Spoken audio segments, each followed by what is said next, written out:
Good afternoon. I'm Leslie Warner, Alumni Career Coach with Tufts Alumni Career Services. Welcome to our webinar, Salary Negotiation, Get Paid What You're Worth. A little bit about me. I've been with Alumni Career Services at Tufts for 16 years. I like to tell, especially the recent grads, that's the longest I've been with any one employer or job, for mostly good reasons. Before that, I worked primarily as a career coach in various settings, including corporate outplacement. And I also spent 5 years at Mass General as an internal HR recruiter. So that meant I had a lot of experience in my own career and helping others with salary negotiations, which I'll reference as we go through today. With Tufts Alumni Career Services, we have three main goals. The first is to develop and present programs like this, including webinars and some in-person networking and events for all alumni, all schools. And just so you know, we have a whole small library of these career webinars that are available through our website on job search and career management topics. Second main goal is to foster networking and connections between alumni and students.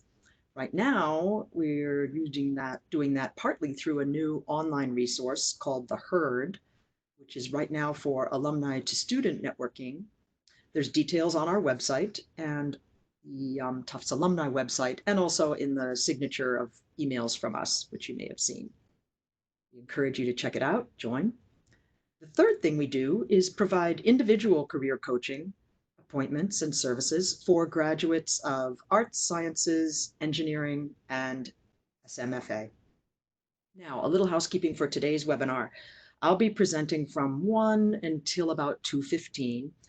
I will keep the lines open, or rather the computer and the session open until about 2:30 if there are more questions and discussion. This is usually a pretty hot topic where people have questions or want clarification, because I do go pretty quickly through my presentation.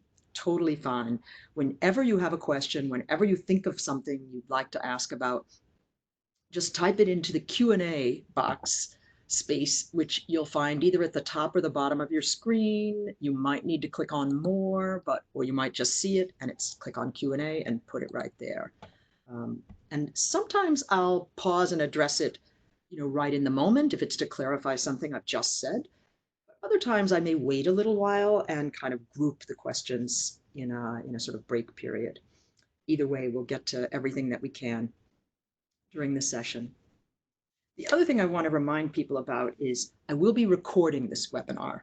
I won't say your name, your no identifying information will be visible in the recording.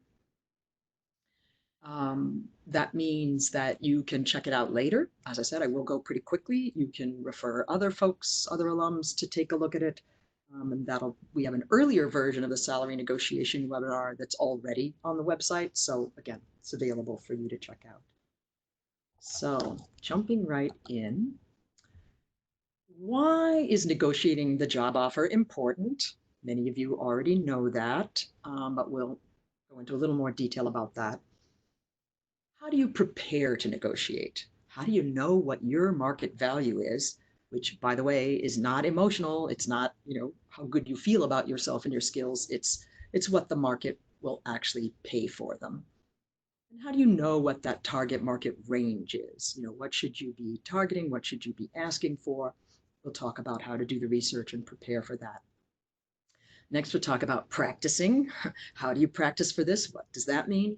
And some special tips for the situation where you're already on the job and you want to negotiate a raise, or at least shoot for one.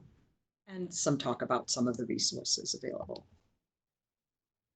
So why is negotiating that offer so important?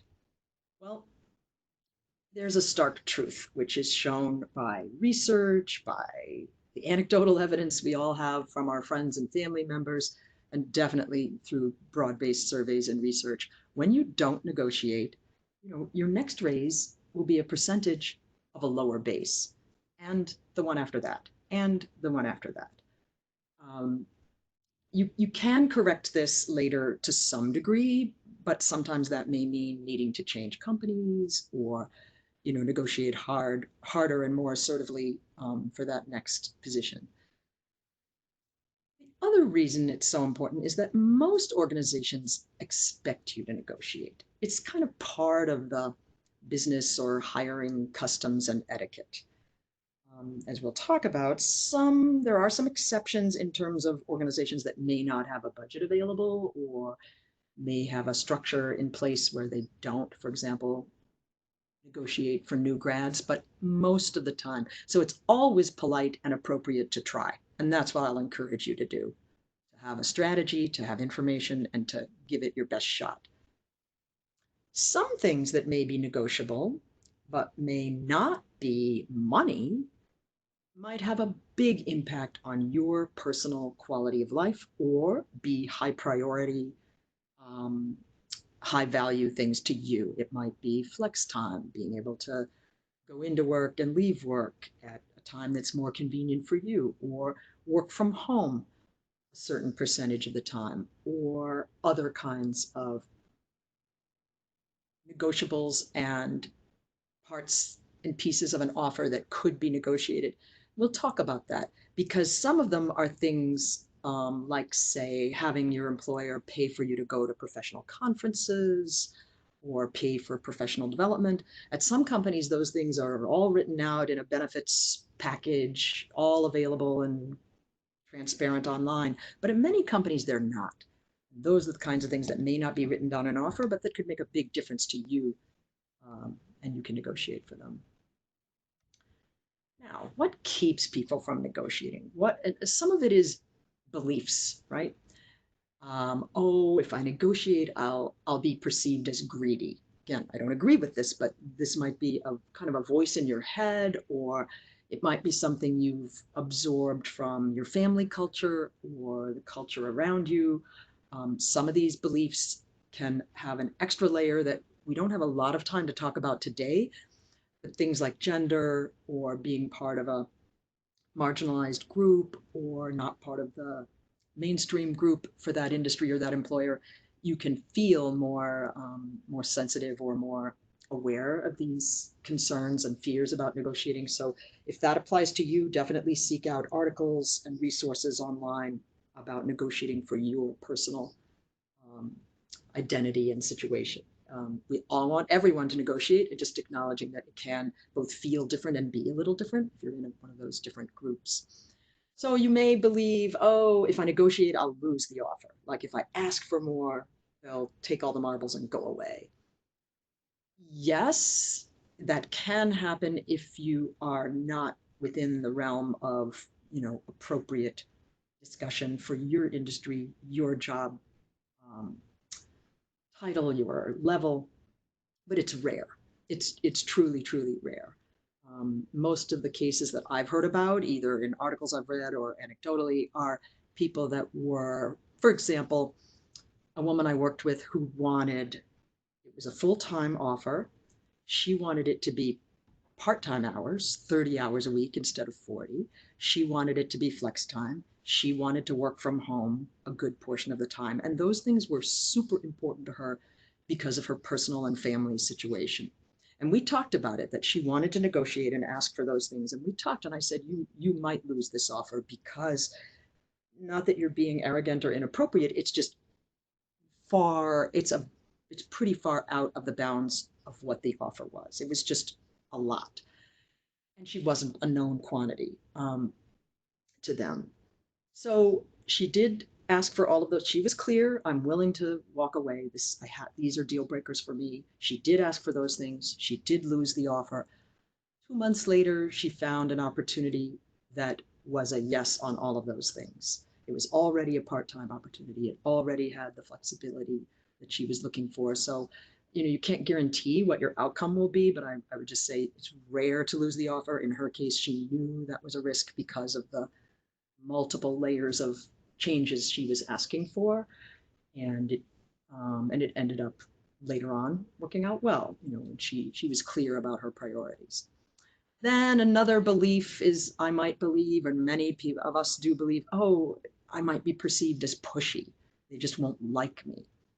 Again, if you approach it in the kind of professional win-win strategy that we're talking about and you're within this sort of business conversation etiquette, that's not really generally a risk. So it's partly what you say and what you communicate and partly the how. And we'll talk about both. Now, what if they say, no, I should just be grateful?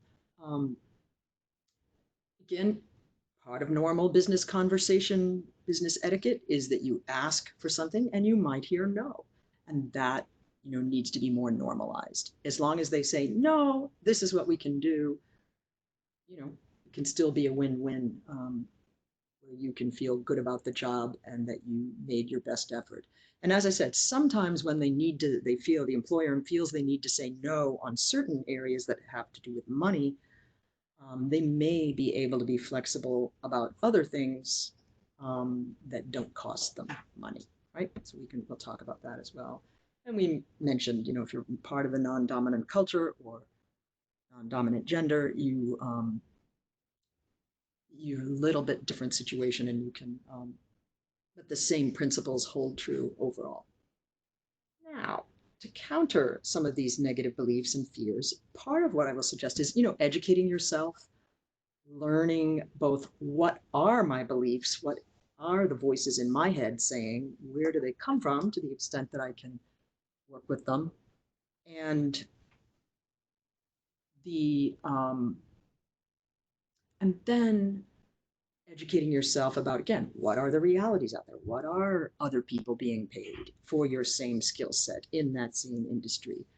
And we'll talk about how to learn about that, getting feedback and advice from recruiters or professionals in the field who are aware of what salaries are. So arming yourself with both knowledge about yourself and your beliefs and attitudes and the realities, the marketplace realities of what's out there, and knowing that most of us are uncomfortable. If we haven't nobody's grown up knowing how to negotiate for things. It's a skill.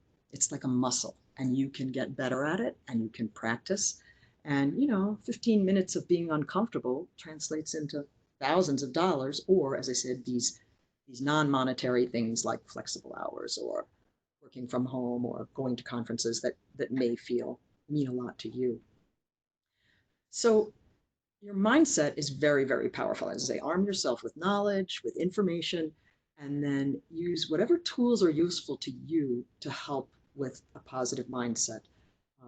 Some people find, just practicing, right? We'll talk later about practicing scripts, practicing and preparing for different scenarios for negotiation will just help you feel more confident inside.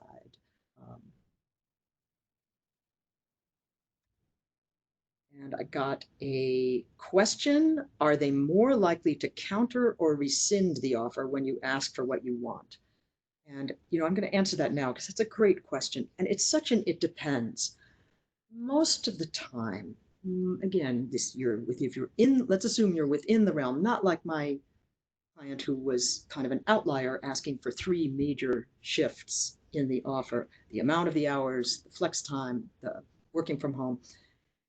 If you're not outside the bounds of the business conversation, they're much more likely to counter or to say, I'm sorry, this is the best we can do. You might hear no, but it doesn't mean the offer goes away. But as I said, many scenarios are, if you ask for 5, maybe they give you 1 or 2. If you ask for X, maybe they give you, well, we can't have you working from home on Fridays right now, but we can revisit that, and you can negotiate a time to revisit it. Or you can negotiate, let's say they need to say no to whatever your asks are about money or title, or you can ask if it can be revisited in 6 months with clear benchmarks, right? So there's a variety of outcomes that are much more likely. Rescinding the offer, as I said, is very rare and is more often caused by extreme arrogance in how you're behaving or asking for multiple things that are just outside of the norms of that conversation, of that industry.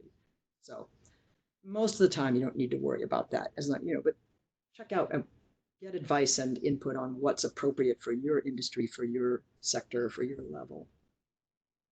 So now we're going to prepare. Preparing to negotiate means knowing your value. I have to tell you the number one, I won't say number one, but one of the top 5 mistakes that I see professionals making in negotiating is not doing the preparation until they get a physical offer. The problem with not having done this preparation beforehand is you don't have much time. Maybe they want an answer in a day. Maybe they want an answer in a few days or a response, right? And it can be challenging, particularly if you're working full time, have demanding, life responsibilities, to do this kind of preparation in a super short time. So the first advice is do this preparation now or whenever you start your job search. Just like you don't want to wait to prep for an interview until you get that call where they say, or email saying, oh, we want to schedule an interview. Can you come in tomorrow? Well, guess what? You'd love to have more time to prep for that interview thoughtfully and be able to practice. So same thing with this. You're going to need to do some research and thinking. That the ideal is to start doing it when you start the job search. List down this is sort of the best case ideal scenario, right? When you have the time. Write down specific accomplishments, skills, and experiences that really give you a strong value proposition for this specific job at this time. So if you're doing this early in your job search, look up what's advertised, what's out there, and imagine, that you're pitching your value for that specific job. And value proposition just means what makes you valuable to the employer. So for example, I might have an accomplishment that I'm very proud of, but maybe it was in a different industry, a different sector, with a different deliverable. Like let's say it was an accomplishment that had to do with mentoring and managing my staff. And the job I'm applying for, I won't be a mentor or a manager. I may be very proud of it and it has a lot of emotional meaning for me, but is it really part of what is going to make me super valuable for this job? Maybe down the line, maybe if they want me to manage or mentor down the line. So really think about it, not just what's the emotional or even career importance for you personally, but what is it in this marketing sales situation? How valuable, what makes you valuable to this employer? Pick out the most important, write down exactly what you did to make it happen and what the results and outcomes were. Quantify when you can.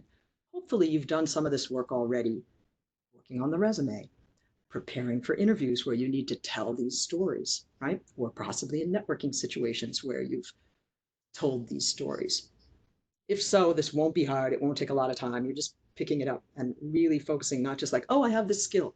What did you do with that skill and how did you impact the company, the problem, the situation, right? As a result of my effort to do X, I have achieved Y, which provided the following specific benefits to the company. Now, this language may feel a little stilted or not great to you, but this is how you want to think about it, right? Specifically. So that's just why it's there as a sort of guidepost for your thinking and possibly communication. Next, what's your market differentiator? Some of you may have heard me talk about this before if you were in an interviewing or other workshop or webinar with me. What we mean there, and this is a marketing term, it means, okay, if you're a soap, right, all the soaps are going to clean things. Is your soap more biodegradable and better for the fish in the environment? Is your soap smell better? Okay, well, that's subjective, but is it manufactured in a way that's very sustainable, very green? What is it that's different about you, especially if you compare yourself to other people who are likely to be finalists for this specific job or type of job? What do you have that's a little different? And then not just what do I have, but how will it specifically help the company? Another great, way to think about it is, you may speak a language, say one of the languages that people speak in India. And that's great, but is it something you may be fluent, you may have grown up speaking it or studied it deeply, but is it something that's valuable to this company or organization right now? Are they working with customers or vendors or in that area of the world or with people who speak that language, right? So It's not just how am I different, but how am I different that specifically helps the company, the organization. And how can you contribute right away? Again, that's part of your value proposition in general, is maybe there are things about your background that make you more able to jump in and solve the key problems or get results really quickly. And this may seem like a lot of work to have to do before negotiating, but again, you think a lot of this is the work that will make you better at interviewing, right? And better at communicating succinctly and thoughtfully in networking situations as well, professional networking, but especially interviewing. Now, so you've thought about yourself and what's valuable about you and how you contribute, how you make a difference in the past and potentially to this future company. Now you're going to be researching what is the market range out there. And as I said, again, at the start of your job search, hopefully, is the when. The how is 2 avenues, which also mean doing it way ahead of time, if possible. Online research and informational interviews. Informational interviews are going to be with people, it could be at a peer level, it could be, what's great is if it's someone at a management level in, 1 or 2 notches above you in your specific industry with your target organization is great, but with a competitor or somebody in the same sort of part of the working world who will know and have good information about this. What's a typical salary range or exposition, your type of organization for someone with my background, my number of years of experience, my type of experience, my education? One of the hard truths that some people learn when they start doing this research is that, particularly if you're, let's say you're a young person who's gone straight from bachelor's to master's, there are some fields where they may give you literal credit for that in the salary calculation. And there are other fields like some NGOs, for example, some nonprofits, and where that's like, okay, that's nice that you have a relevant master's degree, but when it comes to salary, we don't care. So that can be a hard wake-up call. You worked hard for that degree, but this is what's happening out in the actual marketplace. It's like, how much are these organizations willing to pay for someone to solve this problem, deliver X result? How much are competitor or similar organizations paying? And you'll see, is it typical or not typical? And this is why someone like a recruiter, a third-party recruiter, headhunter type firm, can be a great resource for this type of feedback, because if they're well clued in and they have a solid amount of experience with your niche of your industry at your level, they'll know what the hiring ranges are because they've been in on these placements and these hirings. But peers or managers in your field can be great resources too. Then, and when we say range, we're thinking $10,000-ish range. Is it 55 to 65? Is it 100 to 110? Roughly. Your online tools, it's great to look at more than one because they have different approaches. There's payscale.com, salary.com. And I believe those are more focused on using survey data, where they're surveying a lot of companies and asking for real world salary information and data from those companies for job titles, for levels. Glassdoor.com has a lot of parts and pieces, but one piece is real people input their real salaries, and you can do that in a disguised way where you're saying, I'm in this industry and I'm at this level, I'm in this city. You don't have to say, I have this job title at abccompany.com, right? You can do it in a way that you aren't personally identifiable, and then you get real people's salary data, which is really interesting and useful. For nonprofits, and this is a great tool, even a big nonprofit, it can be super helpful. Their tax form 990 is a public document, and it's usually 1 or 2 years old, but it lists the top 5 salaries for that nonprofit. Now, if it's a small one, that's super helpful. That'll be your boss there, or you, right? If it's a very small organization. If it's larger, at least gives you a beginning gauge. So now I have a couple of questions. Let's see. Is there any benefit to mentioning personal career growth opportunities and improvements? Will that detract from the negotiation or hurt chances of getting what you want? Well, I'm not sure exactly what this person means by personal career growth or improvements.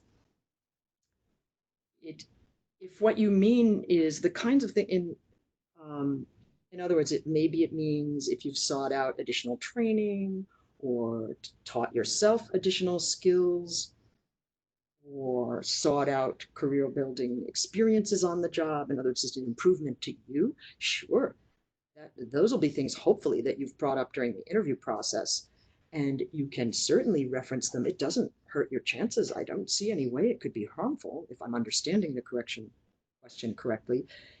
You just need to be sure that you're not just saying I'm worth more because I got this graduate certificate, right? That's not enough. It's because I have the grad certificate courses in X that will enable me to do Y for you. I'll be able to contribute more quickly on such and such project, or I have this. You see what I'm saying? It has to be things about you and your skills or your ability. Again, you think of this as they have a problem or a set of problems or challenges, right? Not everything is a problem exactly.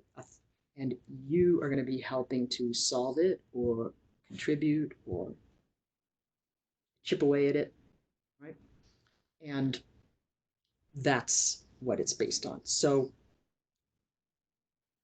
saying, for example, I'm a super ambitious person who wants to like charge forward and be amazing and contribute to your company so I can continue to be promoted and ambitious.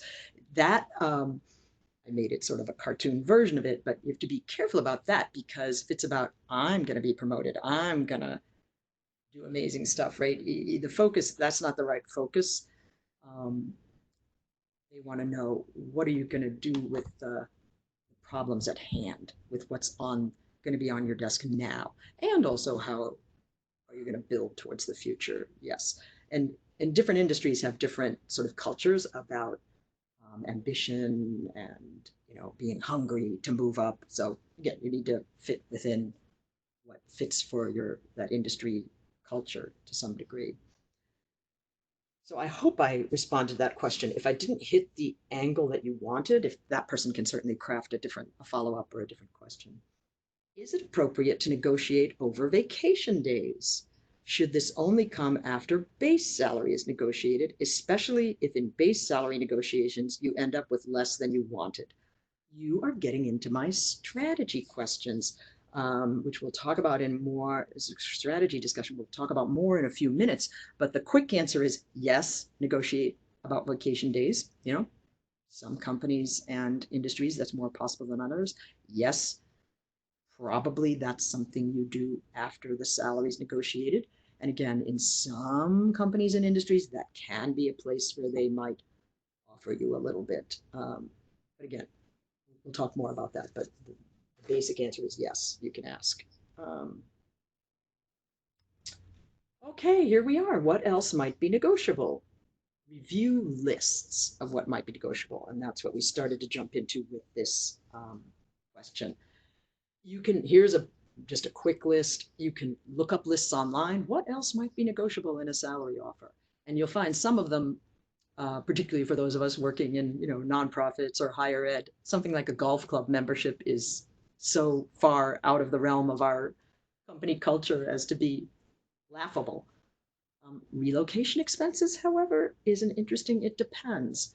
In an industry, in most nonprofits, that's not going to be available until you're at a management or senior management level, but it depends. That's where that informational interview pre-negotiation feedback is helpful. Benefits, again, many companies, that's not really a negotiable area, but find out what the package is, what is available, and you may see something that you would like to ask about. Vacation time, here's where you're in the strongest position to negotiate on vacation time is, well, I'll tell you a weak one. Let's say you're a recent grad and you worked for uh, 1 year at a company that offered 3 weeks of vacation time.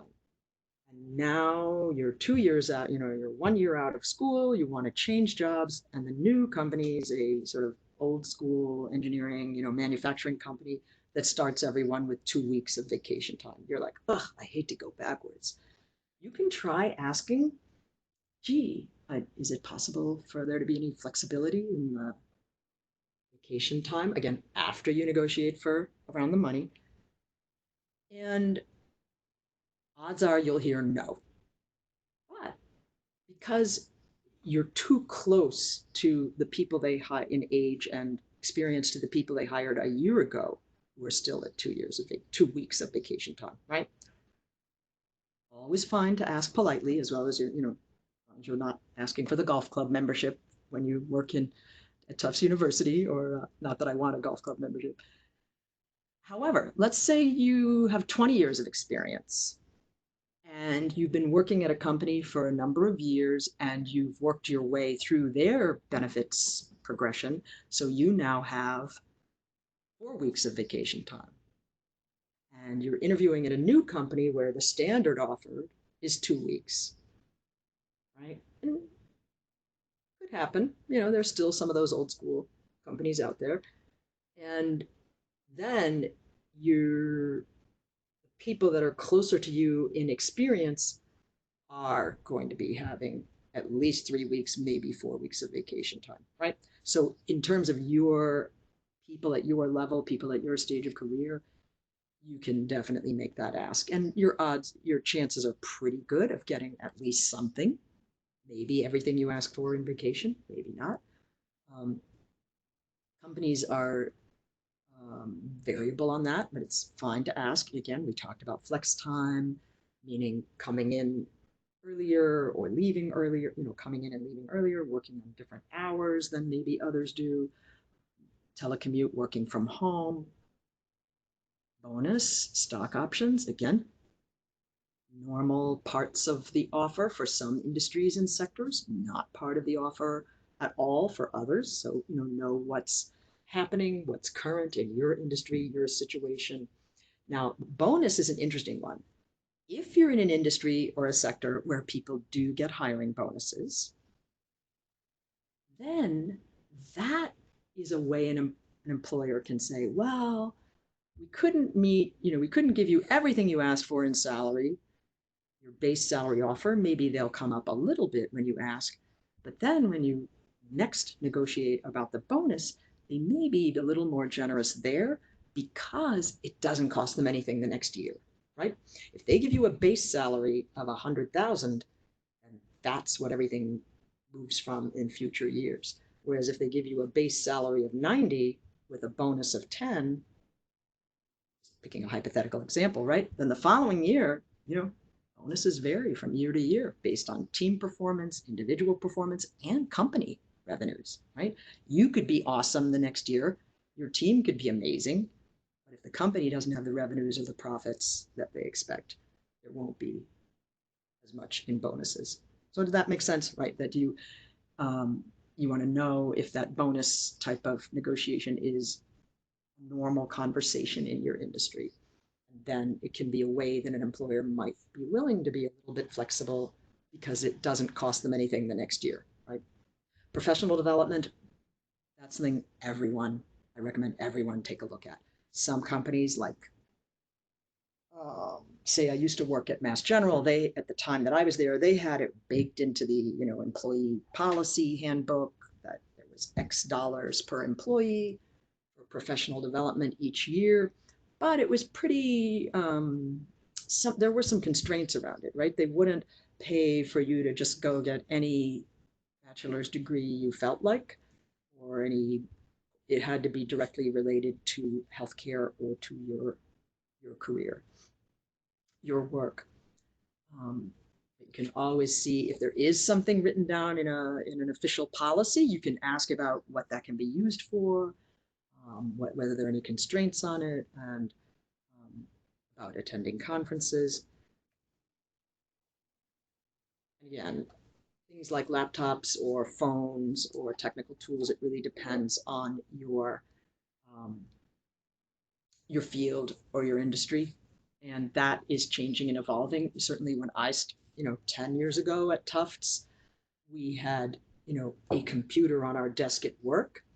And then some of us had laptops in addition, not super fancy or super expensive, that because we were traveling or working from home sometimes for our role, or we would have a shared pool of laptops that we passed around amongst our team.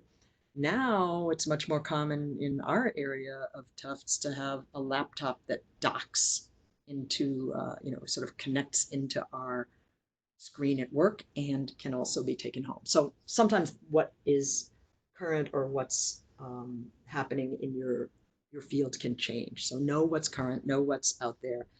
Relocation expenses, as I said, are very much market dependent. If they can find who they want locally easily, less likely to pay relocation expenses unless you're at a management or senior management level. Again, it is somewhat sector dependent. Nonprofits, much less likely to have relocation funding available. But sometimes there's a little bit, there are people, for example, that I knew of who were hired recently to do genetic counseling, master's degree, young professionals, but it is a specialized skill set. So they know that people may be moving from wherever they went to graduate school. There aren't that many grad programs even in the country. So sometimes some hospitals have relocation money available, sometimes they don't. When they do, it's not, a huge ton of money, but it can definitely help, and always good to ask. So know what's important to you.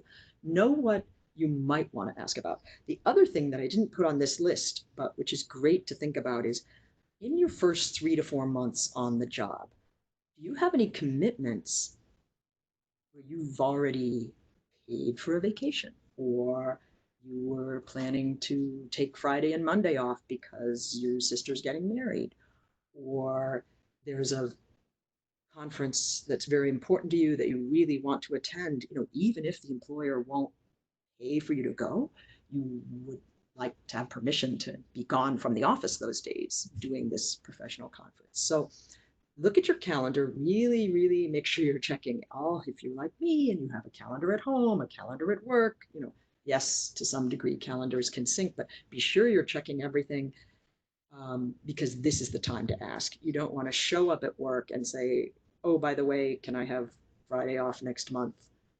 for my important family event? Anything that's, or a medical thing, anything that's known ahead of time, you ask for the time off in the negotiation conference. And again, that's not the first ask, but it's the most extreme example of that I heard was a woman a friend of a friend that I met. I heard the story personally. She was 9 months pregnant, went out on the job market, was interviewing. The people interviewing her did not say word one about the baby or time off for the baby, nothing. She didn't say a word, they didn't say a word. Legally, they're not supposed to ask, right? When she got the job offer, then they made their plan together for how much time she would take off, how it was going to be compensated. She was at a professional consultant level.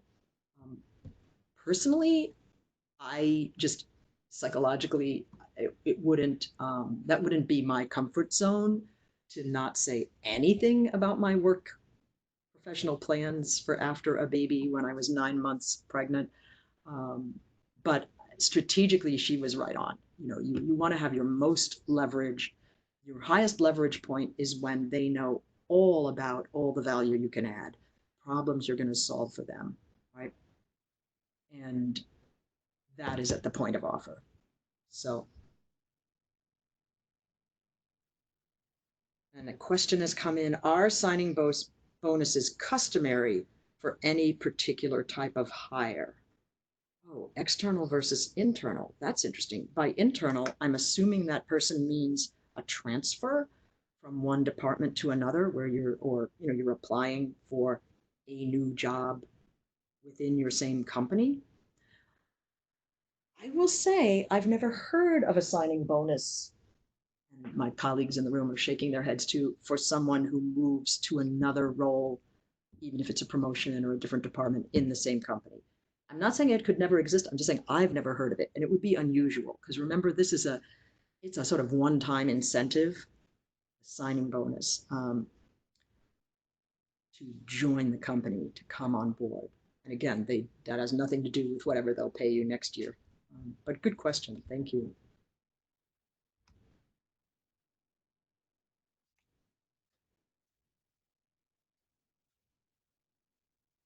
And so know your bottom line. And this is just for you, your pre-negotiation, calculations. And again, people often skip this step, figuring, I know what my expenses are. I know what I'm doing here, but you really know where you're coming from. Because, for example, let's say this new opportunity has great benefit for you in your top priority items for you in your job search. And this is where it's important to know what is the most important to you in your next role. Maybe it's getting to build skills in a new area. Maybe it's opportunity for professional growth, to keep learning, to take those courses, to contribute on the job in new ways. If it working on the problems you love and most want to work on, great culture, whatever the most important things to you are, if this opportunity meets all of your most important needs and goals for a next job, and maybe the salary offer is a little lower, you might decide to, than what you had hoped for, you might decide to take it, based on your own calculus of what's important to you. So I'm just suggest, don't skip this step unless you at least have an idea of what your expenses are, what the annual bills are, so that you really know what your bottom line is. If other factors are very positive, really hitting the top needs, top goals that you have, and again, those can be things that aren't negotiable, like company culture, location, right? Or problems you get to work on. What's the lowest salary you could or would accept? This is not for the negotiation. This is information that will help you be prepared to think about and then decide whether to accept or decline your negotiated offer. So, and to some degree, the lowest salary you could or would accept, right, could differ from one.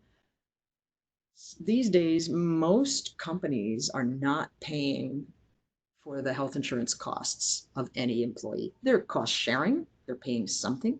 There are a few companies out there that I've heard of, usually tech companies that are needing to attract top talent, that will sometimes cover the health insurance cost for a single person. Well, how much is that worth? What's the dollar amount on that? So you know how to compare offers against your lowest salary you would accept. Remember, the offer is the combination of everything, right? Now, when do you negotiate? In the ideal world, and as much as you can control this, you don't want to negotiate until you have a firm offer. And there are some tough bumps along that road, right? You have an online application and they have a field that says, what are your salary requirements? What salary are you looking to have? And they're not asking for a range. They're not asking for they're not asking, we love to tell people, say a range. They want a number. And you don't want to get screened out. You also don't want to undervalue yourself. So this is where it's important to know your bottom line, right, from before. And then as much as you can, put a number in the midpoint of the market range from your research is our best guesstimate, in knowing that this is a guesstimate. The market range, remember, is going to have to apply to this type and size of organization in this exact industry niche, because your market range at the small nonprofit with a limited budget might be different from your market range at a large university, even for a very similar job, right? Based on what they typically can pay. If they refer to that number later, oh, you put 70,000 on your form. If you now think that this is in the interview process or at the negotiation process or at the offer process, that you now think it's low because of what you've learned, you could say, well, in the interview process, I've learned more about your requirements, and you've learned more about how I can contribute. So I now believe that X, again, could be a range, is more appropriate. But again, it's not just based on, I think I deserve more, right? It has to be how you can contribute, how you can make a difference. During the interview, and these are some sort of general strategies which you'll be adapting to your situation, but it's great to write down and practice some scripts for what might come up in the interview, what might come up in an initial phone screen. I'm most focused on a good job fit. I know companies offer all sorts of compensation packages. I'm confident X company compensates fairly. Especially if what are your salary requirements comes up early in an interview. Don't you hate it when you're in a phone screen and they say, what's your salary that you're looking to make in a phone screen? It's awkward. So you try this. If they press you again, you say, I need to learn more about the role before I could have an exact figure in mind. What's your budgeted range for the position? And they may tell you. Now, sometimes that's not super helpful. Like they may, like online, some places like Harvard at least used to do this. I think they still do.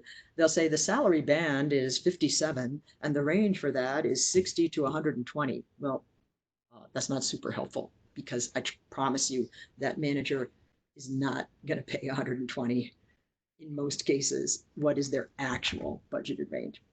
Maybe they'll tell you. And if they really press you for your number, my research shows that positions like these are in the range of X to Y. Is that within your range? So you can see why writing down and practicing your language and your scripts is super helpful. Then you're not fumbling around in the moment going, wait, don't ask me that yet. This is our first phone call.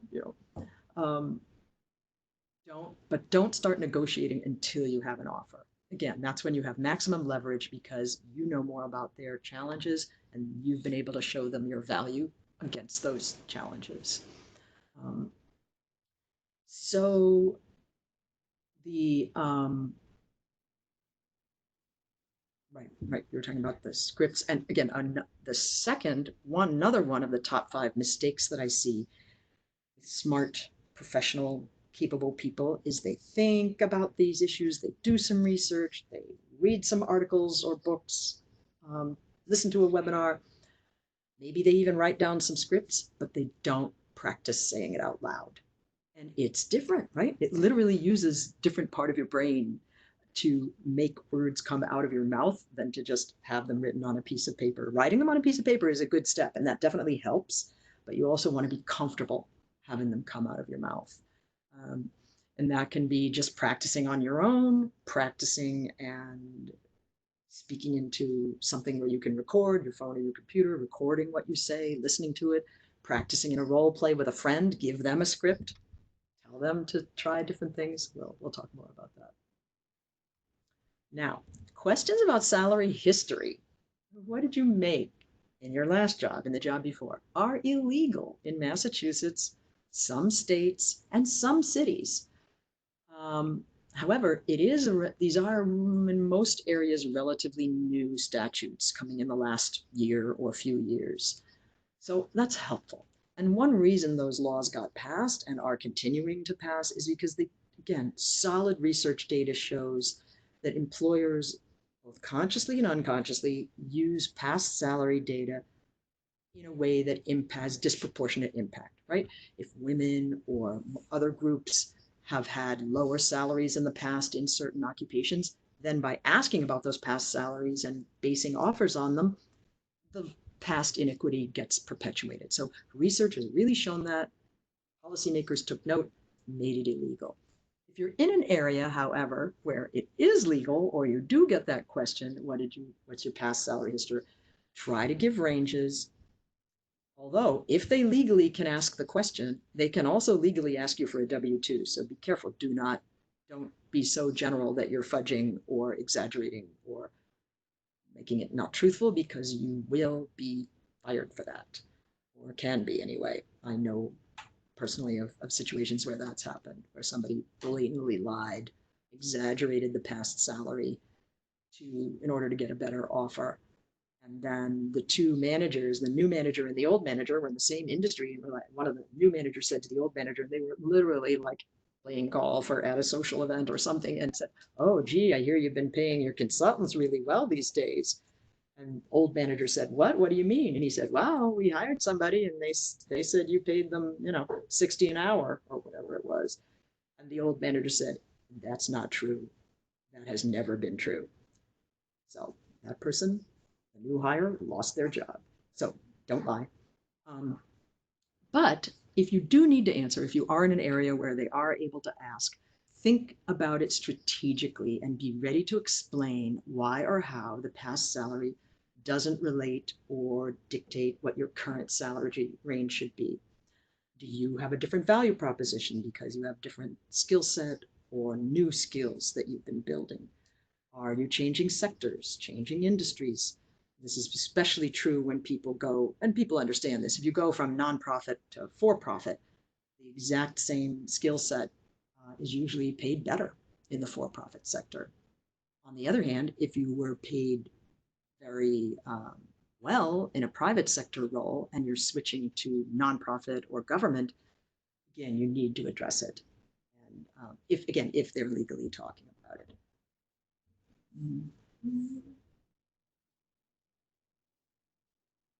Okay, this is a great question. Someone says, if you are told what the salary for the position is during the interview, can you still negotiate when you get an offer? The answer is yes, it's more, you can more gracefully do that if you practice what to say when you're told the salary in a position in the interview. So if, for example, if the employer says, well, the salary, often it will be in the realm of the salary for this position is, 70,000, is that acceptable for you? Be ready with whatever your response would be. I really look forward to learning more about the role and how I can best contribute.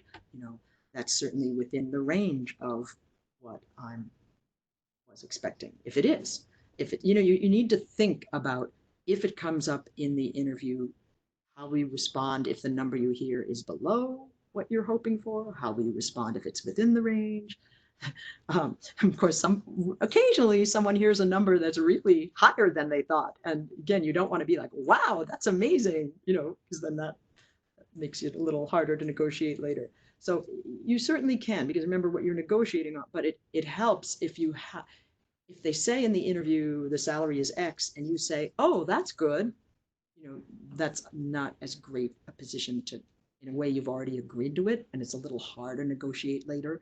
You can, but you have to have solid data about how you can contribute and what the nature of the challenges are. So you can see why you'll be better prepared with how you can respond to things like that if you've really done your research beforehand. My research indicates, so it depends on the situation, but the more prepared you are, the more ready you'll be to respond. Negotiating the offer. If it comes by phone, for example, you could say, thank you so much, I'm excited, or whatever emotion word fits for you to get this call. I really think this position is a great fit.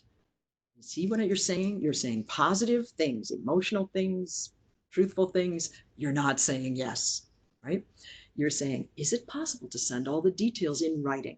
As I'm sure I will have questions. What would be a good time for us to speak after I've received the offer, after I've reviewed the offer, right? You want to be on the person's calendar. You want to be able to speak on the phone or in person. Do not accept on the spot. Even if they've hit your target range and it's the offer of your dreams, you still need to be prepared, have your notes, and remember that even if you love the salary, I still recommend to ask for a little flexibility in the salary offer just to practice that muscle. But if it really is the perfect salary, really think about all those other things. Are there other things you might want to negotiate? Schedule a phone call, express gratitude. Again, in that, because the reason why I recommend writing some scripts and practicing these things is when any of us are nervous, a lot of us, when we're nervous, come across as tight or constricted right? So the positive emotion may not come through if you're scared or nervous or anxious. So practicing helps. Then sometimes that initial offer comes by email. They'll send you a quick email saying, we're going to be sending you an offer, look out for the email. That's fine. Then you have it in writing and you're going to respond and ask for a phone call to discuss the offer. You need to plan ahead. Remember, plan, and practice. Those are our P's here for offers. Remember your list of the points you'd like to negotiate, the days off for your sister's wedding, the flex time, whatever it is, and write them in order of priority. Although I'd recommend that you start with salary just because that's usually what people expect. Plan your script. How will you ask? What if they say no? How could you respond? What if they say, let me go back and check and see what I can do? And remember that you're not negotiating on what's going to be useful or beneficial to you, but on how you can specifically solve the problem or contribute to something good for the company that is high on their priority, right? It's not going to work to negotiate that you could expand their market into Yugoslavia, former Yugoslavia, if that isn't something they care about or want, right? It has to be their needs, their priorities. Practice what you're going to say out loud, role play conversations that go in different directions. So, for example, if they come back, they may do some of this in the conversation, or they may, depending on the authority of the person, they may need to go check on things or see what they can do. If they need to go see what they can do and come back to you and say, you ask for, let's say, 10% more in salary, and they offer you, 3% more, something much smaller. Or maybe they say, no, this is the best we can do in the salary. They might say no, they might say a little bit more. In that case, you ask for, I mentioned before, you can ask for what's the normal time frame when salary would be reviewed against performance for a possible raise. If the normal time would be 1 year, ask for a 6-month review and ask if there can be specific benchmarks or results or outcomes, right? That if you hit those results or benchmarks or outcomes, that want to be considered for that raise. Again, sometimes they'll say yes, sometimes they'll say no. Some of it is culture dependent, some of it is who knows what, but worth giving a try. And again, it really helps think creatively about all the different ways you could come to an in-between place. So for example, maybe they'll say, well, we don't usually have people work from home, 2 days a week when they're starting because we want you to really integrate with the team and blah, blah, blah. And you say, well, is that something we could revisit, say, in 6 months? So remember, put your creative thinking, problem solving on. The answer isn't always binary yes, no. Sometimes there are some in-betweens that could work well for both. Again, preparing for that phone call, your tone and your mindset are so important. Again, just by being nervous, most of us, as I said, come across as more tight, more constricted. That you want to come across as collaborative, curious, emphasizing the common goals. It's not personal, it's business. And practice will help with that. On the phone, confirm that it's a good time, restate your interest and enthusiasm, right? Specifically, say that you have some questions about the offer.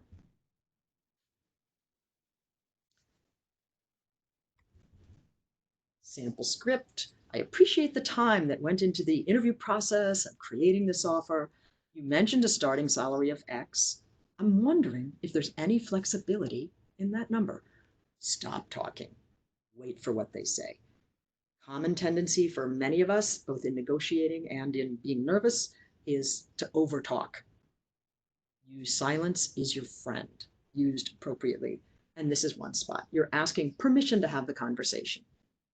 Well, you wait for what they say, and then depending on what they say, you might say, well, we are not so far off.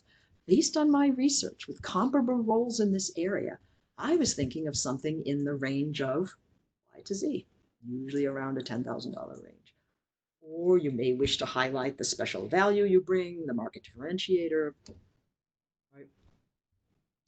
And they might say no, they might say I need to check with X person to see what we can do, or they might say some version of yes. Even if they're saying no, acknowledge it. Acknowledge that they considered it. Ask for the review in 6 months instead of a year with specific metrics. But again, and then you can move on to other items on your list. It could be a benefit, a job title, other things that you've prepared for. My best story about someone who negotiated based on his needs and not on the value was it was an offer in Albany, and the person said, also he negotiated by email, which I don't recommend. You want to have tone of voice on your side, both for understanding the other person and for communicating that positive enthusiasm, collegial, collaborative tone. He negotiated by email and he said, well, I need a lot, the offer to be significantly increased because my wife needs to stay in New York to finish her grad degree, and I would need to have an apartment in Albany to do the job. So because we need 2 apartments, you need to give me more money. I did not advise this, and he ended up emailing me and saying, see, I asked them for a lot more because I needed 2 apartments, and he said I bring this value. He did also talk about the value he brought, but he said they gave it to him. What I don't know is the end of the story. Sometimes if you press hard like that, and it was a significant ask, it was way more than 10%, I can't remember, you may be making as much as or almost as much as your supervisor. You may be way out of line with what other people in the department are making, where they're concerned about equity. That could be an issue. Or they may have very high expectations for what you're going to deliver or your performance. Or they may be, some people, or maybe the boss, may have mixed feelings about bringing you on. Yes, he can solve our problem, but may feel some negative interpersonal. So sometimes to me, it was a complicated yes. And I said to him, well, I'm glad it worked out for you, but really in the future, I don't recommend email, and I don't recommend negotiating based on your need for 2 apartments, right? While human and understandable, it's not helping. So I wish I knew the end of the story of, did it work out well, in terms of fit with the team and fit with the expectations. But when you're satisfied with the results, accept verbally, ask for the complete offer, then revised offer in writing, review it carefully to be sure it includes all your discussion points. If you reject it for whatever reason, you find the positive tone. I really appreciate that you checked into the salary and other questions that I had, but I just can't make this offer work for me, right? I can't make it work for me, not you guys didn't do enough for me, right? I'm not blaming them. I loved the people I met on the team, the challenges that this job could offer. I hope we can stay in touch. Takes, again, it takes practice, whether that's in a phone message, email. So we have a couple of good questions that have come in. Can you negotiate the salary for a position that comes from a research grant? What a great question. And the answer is you can always try. Sometimes, and you may have run into this in the past, or some of you on the call may have, sometimes a research grant literally has a line item that says, senior research associate, 53,500. I mean, it is a single dollar number. And the research grant is structured such that every dollar is allocated into different buckets. And they can't just say, oh, I'll, move this over from this other bucket. Or in some grants, it's pretty restricted. Others have a little bit of wiggle room, or they understand this process, and so they might offer a little bit on the low side. So always worth asking, but you're absolutely correct in what you might have been experiencing or wondering, that sometimes they literally are written. I once had someone, it wasn't a research grant, but way back in my career, I interviewed for a job, and the manager was a very empathic, sensitive person, and she was almost looking really upset. She was more upset than I was, saying, I'm really sorry, there's no flexibility. I can't offer you more than this. I know you're worth more. I ended up accepting the offer, even though it was on the low side. because it was also a startup situation. It was exciting. She was a wonderful boss.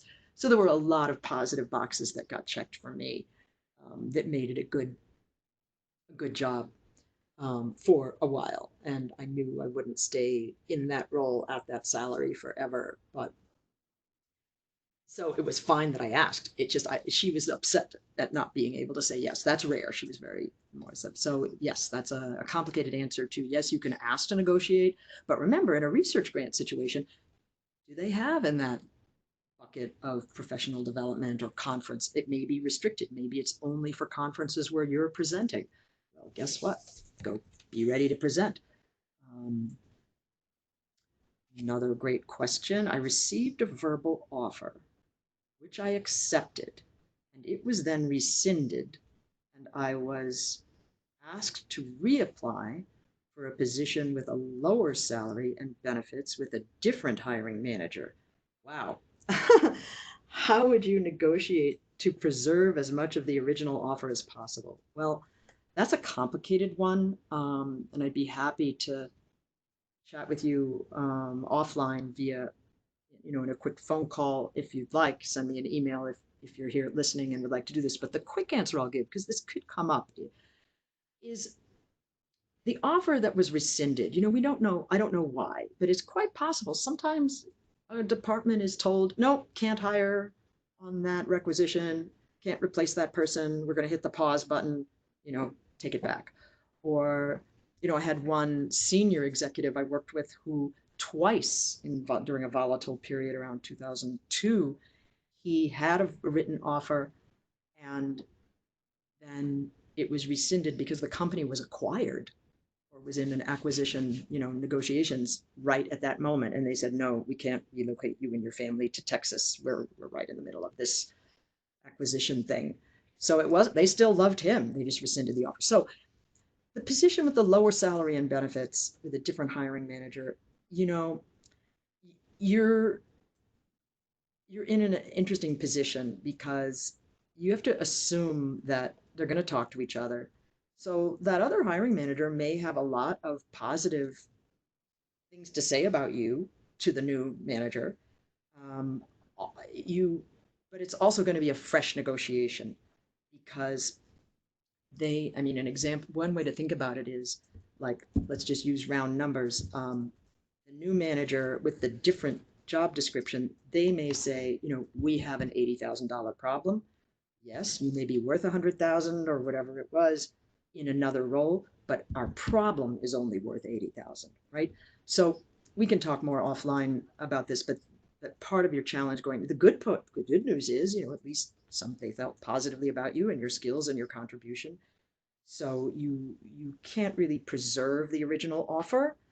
You will be looking at, though, the good news is a lot about the company, and maybe you can do a good job of helping them see that they actually do have $100,000 problem, if that makes sense. So it's not just what do they think you are worth, it's how much do they think they need to spend to solve the problem they have in the new department. So that's my quick explanation.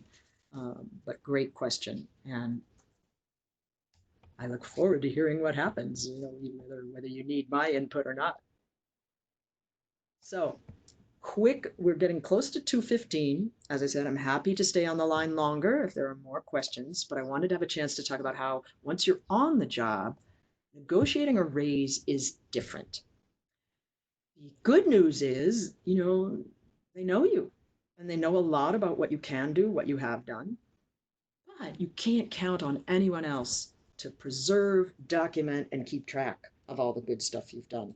So if you're not already doing this, all of us as professionals should have a, good stuff file, whether it's you have one in your email folders where you preserve any praise, anything that documents how you specifically contributed to a result that came in an email form.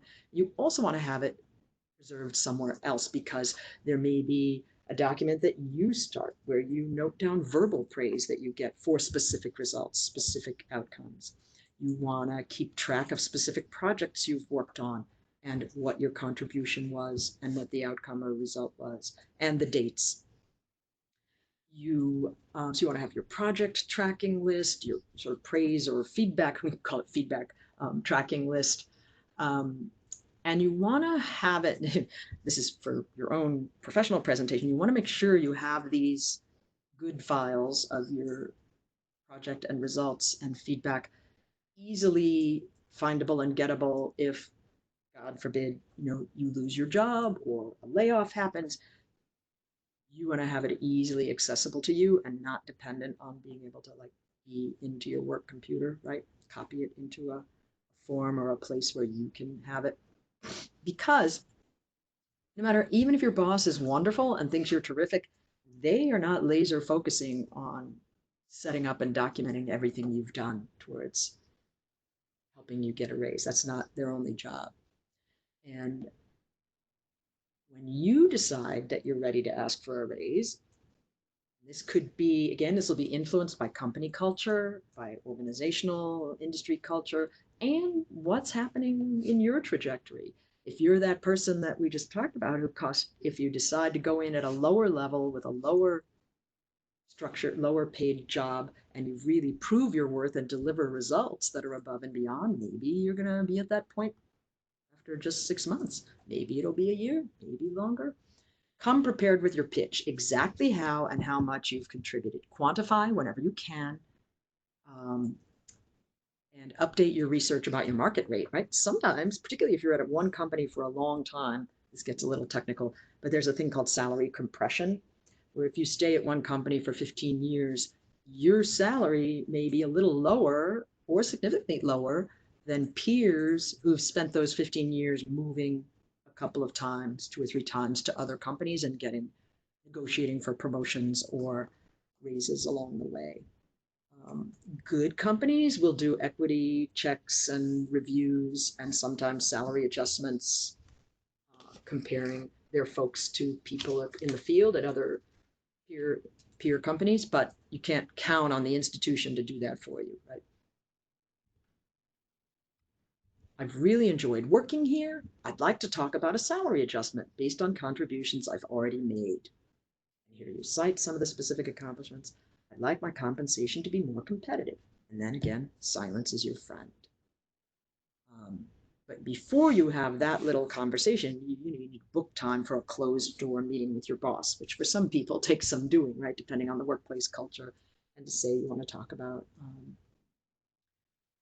And if the answer is no, ask your boss. And again, this is something I've spent a lot of time coaching people on because not all managers are oriented to be coaches or to be naturally or by training good at these conversations. You can learn how to have these conversations and how to structure it as much as you can. What exactly would you need to do to earn that raise in the future? What results would the manager be looking for, and specifically in what arenas? It can't just be do more or do better. More of what and better at what? You may or may not agree with how your boss views your performance or the results. Again, having a very frank and good spirited but honest conversation like this can really help you. You may determine that it's time to go because you're not being valued, or the kinds of results or outcomes that they're looking for are not what you want to put a lot of extra energy into, right? It's clarifying what's going to happen. Knowing that, this is not a promise, right? Those still need to be priority results, and the company needs to have the revenue to be able to reward it, or the culture, right? Negotiating is a skill. Keep practicing outside of work too, meaning not that you're asking your dry cleaner for money, but there's some wonderful examples in a book called Women Don't Ask, of where a business school professor who noticed that the women were, and this was some years back, but in spite of workshops and so on, the men's new bachelor's degree business grads, some of the men's salaries were higher for the same job, same role, similar companies. And when she dug into it, she found that sometimes the women literally weren't asking for opportunity, weren't asking for more training or experiences, weren't asking for more salary up front.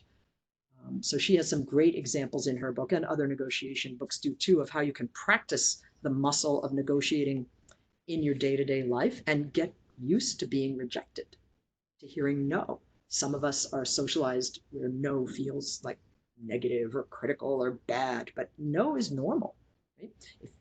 So the power pose is talked about building internal confidence. Amy Cuddy has an excellent TED talk, and you can listen to that. And salary negotiation books and articles will have more scripts, more strategies to cover more situations. We have a couple of questions that have come in. Here's one. For positions involving relocation, in addition to looking at regional salaries mentioned on the slide with market ranges, are there resources you recommend for cost of living analysis? Okay.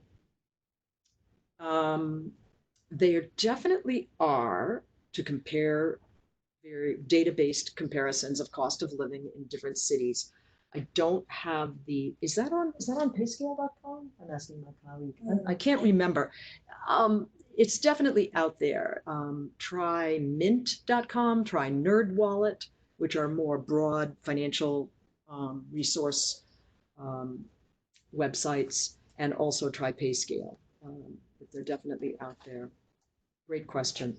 To make sure that I see, it's a continuation of the question. To make sure that compensation is commensurate with a change in living costs. Yeah, you definitely want that. But see, when you look at things, it is helpful to look at cost of living for your own, thought processes and rents and, costs of housing and so on.